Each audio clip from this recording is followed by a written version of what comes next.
कुंडली के सुख भाव यानी कि चतुर्थ भाव में ग्रहों के राजा सूर्य देव स्थित हों तो व्यक्ति को किस प्रकार के परिणाम प्रदान करते हैं, यानी कि सूर्य का चौथे भाव में क्या प्रभाव होता है।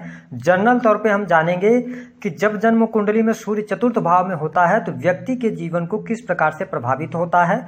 देखिए, आपको वीडियो में दिख रहा होगा कि जन्म कुंडली के चौथे भाव में जहाँ पे सूर्य लिखा है वह कुंडली का चौथा भाव है और उसमें यदि सूर्य ग्रह विराजमान है तो आपको किस प्रकार के परिणाम देंगे, आइए जानते हैं। लेकिन उससे पहले यदि आप अपने जीवन में कुछ नया सीखना चाहते हैं तो आप चैनल को जरूर सब्सक्राइब कर लीजिएगा और नोटिफिकेशन बेल को भी ऑन कर लीजिएगा।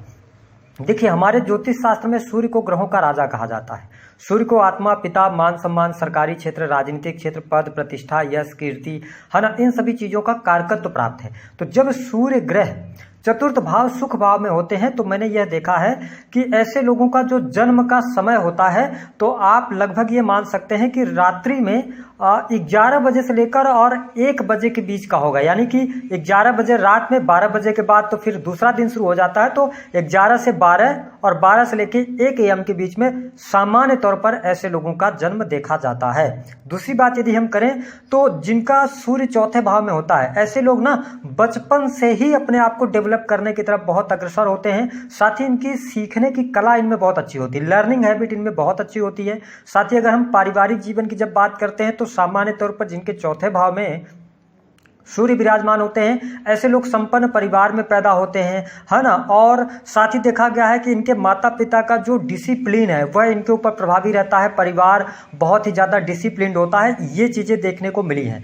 और जब भी सूर्य चौथे घर में होते हैं तो ऐसे लोगों का मैंने जो जन्म देखा तो आपका जन्म ऐसी जगह पर हो सकता है जहाँ पे सरकार से जुड़ा हुआ कोई काम हो रहा हो या कोई सरकारी दफ्तर हो, इस टाइप की जगहों पर आपका जन्म देखा जा सकता है।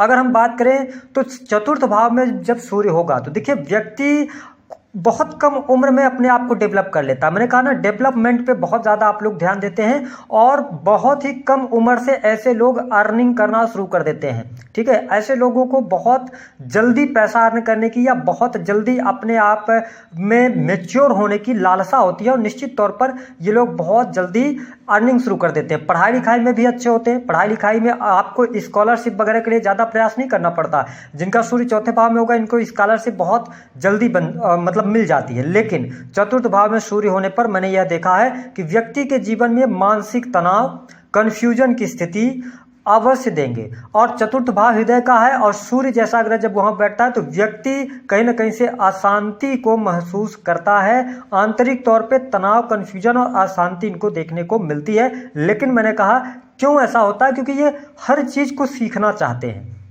जिसकी वजह से कई बार बहुत ज़्यादा अपने जीवन में लोड उठा लेते हैं। देखिए, चौथा भाव सुख का भाव है तो निश्चित तौर पर यहाँ पर जब सूर्य होंगे तो व्यक्ति को सुख सुविधा मिल जाती है, बड़ा वाहन, मकान का सुख मिल जाता है ऐसे लोगों को।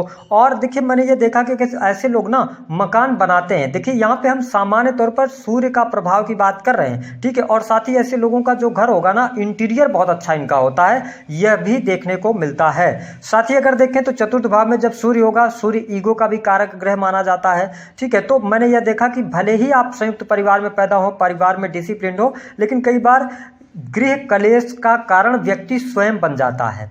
आप इतने ज़्यादा इगोइस्टिक हो जाते हैं कि आपकी वजह से घर में गृह कलेश बना रहता है, ये चीज़ देखने को मिलता है। ऐसे लोगों को जोड़ने की आदत बहुत ज़्यादा होती है, ठीक है। ये किसी, यानी कि मैंने कहा ना कि ये नॉलेज को भी जोड़ना चाहते हैं। अगर इनको कोई सामान दे दिया जाए तो ये बहुत लंबे समय तक उस सामान को संजो कर रखते हैं। साथ ही ये अपने जीवन के अंदर जो भी पैसा कमाते हैं ना, ये खर्च कम करेंगे लेकिन उसको ये इकट्ठा बहुत ज़्यादा करते हैं। और याद रखें, जिनके सूर्य चौथे भाव में होता है ऐसे लोग अपने जीवन में पैसा रुपया कमाते तो हैं, लेकिन जो पैसा इन्होंने कमाया है ये अपने आप पर बहुत कम खर्च करते हैं और इनके जो पैसे का उपयोग होता है इनकी आने वाली पीढ़ी करती है, ऐसा देखने को मिलता है। इसके साथ में पढ़ाई लिखाई के मामले में हमने कहा अच्छे होते हैं, लेकिन ये ज़्यादातर स्किल से रिलेटेड काम करते हैं या स्किल से रिलेटेड पढ़ाई करते हैं। साथ ही ये किसी भी कार्य को अगर करेंगे ना तो उसमें स्पेशलिस्ट बनने की कोशिश करते हैं और नो डाउट उसमें स्पेशलिस्ट ये बनते हैं, ठीक है। इसके साथ में जब हम दाम्पत्य जीवन के लिए इनके लिए देखते हैं तो मैंने ये पाया है कि जिनके चौथे भाव में सूर्य होता है तो जीवन साथी का सुख इनको मिलता है। जीवन साथी भी वर्किंग हो सकते हैं, जीवन साथी किसी जॉब में हो सकते हैं, ठीक है, ये स्थिति हो सकता है। और लेकिन हाँ, संतान की संख्या मैंने इनके जीवन में कम देखी है। और कई बार तो ऐसा भी देखने को मिलता है कि जब सूर्य चौथे भाव में होता है तो व्यक्ति की इच्छा ही नहीं होती कि संतान हो, इस तरीके की भी प्रवृत्ति बनती है। हालांकि इसके लिए पूरी कुंडली देखना पड़ता है, लेकिन जो मैंने जनरली पाया अपने अनुभव में वो चीज हम आपके साथ में शेयर कर रहे हैं। देखिए, सूर्य चौथे भाव में होने पर व्यक्ति खुद की मेहनत से अपनी किस्मत को बनाता है।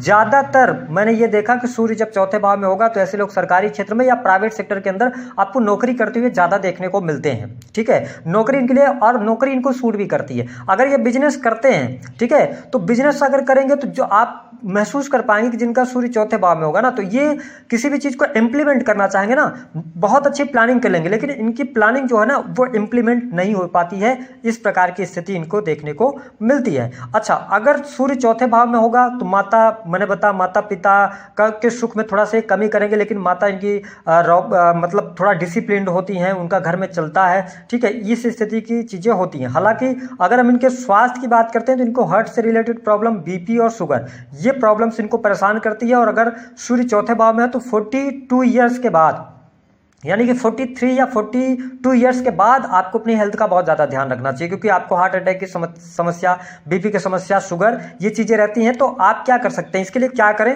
देखिए, जहाँ तक मैंने पाया कि सूर्य अगर चौथे भाव में है तो आपको जन्म स्थान से दूर रहना चाहिए। ठीक है, अगर आप जन्म स्थान से दूर रहते हैं तो जो मानसिक अशांति आपके जीवन में रहती है उससे आप बच पाते हैं। साथ ही विदेश अगर आप जाना चाहते हैं, अगर आप कैपेबल हैं तो विदेश जा सकते हैं। आपकी कुंडली में अन्य योग भी होना चाहिए। ठीक है, और एक चीज़ भी है कि ऐसा नहीं है कि जिनके चौथे भाव में सूर्य होगा ये अपने परिवार को पैसा नहीं देंगे, पूरा रख रखाव करिए, लेकिन जन्म स्थान से दूर रहिए तो बढ़िया रहेगा। बाकी सुख सुविधा से रिलेटेड कोई बहुत ज्यादा प्रॉब्लम इनके जीवन में आती नहीं है।